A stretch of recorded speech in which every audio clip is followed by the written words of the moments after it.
Hello and welcome to the Temple of Tomes with your host, Indie Comics Jones. Today is March 26th, 2021, and this is episode 245. Today we're going to take a look at Vietnam #1 horror, but before we get into this, just want to mention upcoming will be Bell, Thunder of Gods.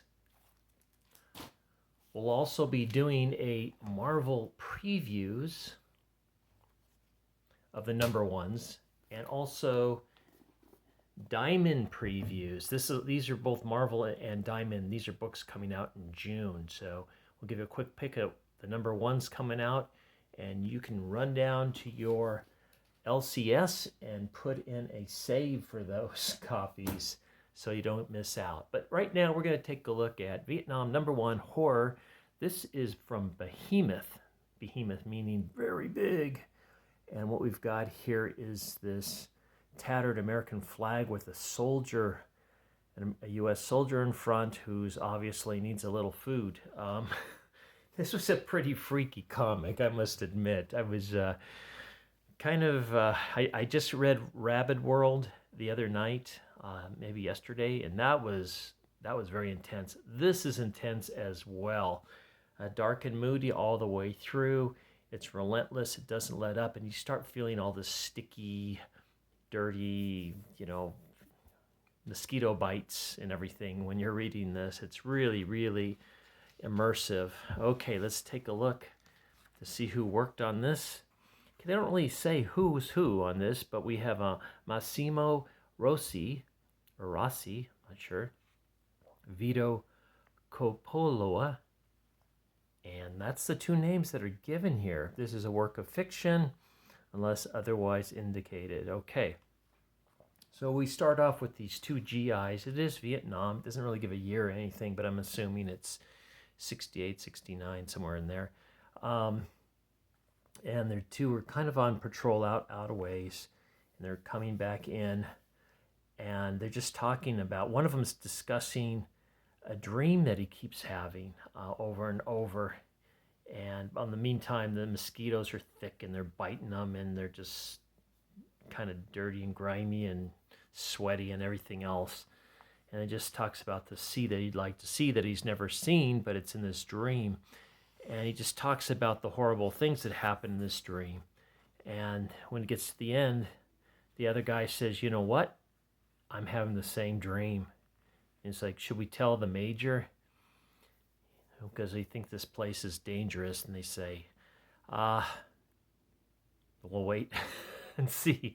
So they're discussing it, but they came back. They have this camp here by this river. I'm assuming it's a river. And the thick jungle with mountains in the background. So just as they're discussing whether they should tell the major or not, a cry goes out, and it turns out one of the patrols is bringing back, or said just one guy is bringing back a wounded soldier, and the major comes out, and he's got this strange wound on him that the doctor's never seen before. So doctor asks everybody to leave the tent. He's got to work on it. And he's asking everybody, have you ever seen anything like this before? It's all comics is in black and white, but it doesn't seem to affect the feel of it at all. It's just very immersive and very stark. And so what the major ends up doing is sending the lone unwounded survivor back out with the group, with another patrol, to find out what happened to it, how this happened, what it all means.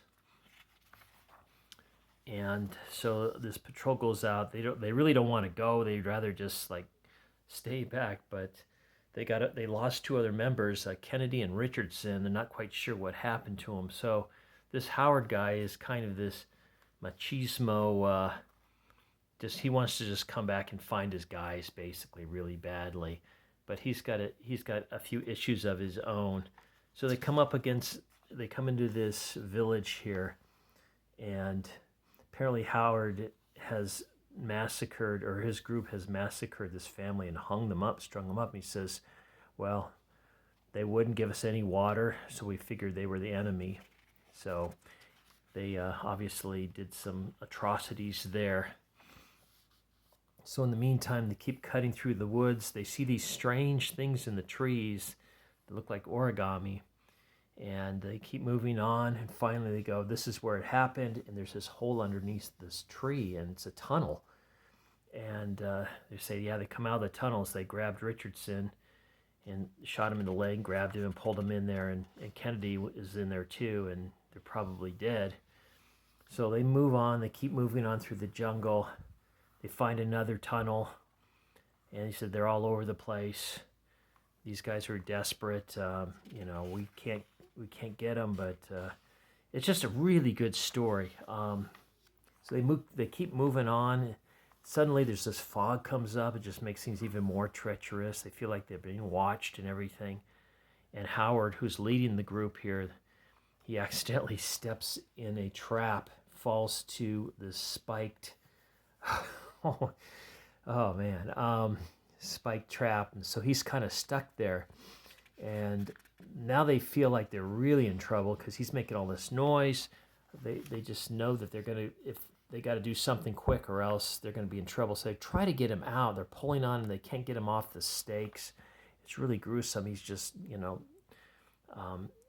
just really feeling the pain here. And then we see that there are Viet Cong coming up. In fact, they've got them all kind of surrounded. Here's our group in here, and here in the woods here, the wood edge, you can see the Viet Congs coming in on them. So they keep trying to get Howard out of the spikes, and they almost get him out, but he's just stuck on his leg. It's on his tibia. His leg's broken. And suddenly the Viet Cong open fire. They have to leave Howard behind because they are totally in an exposed area.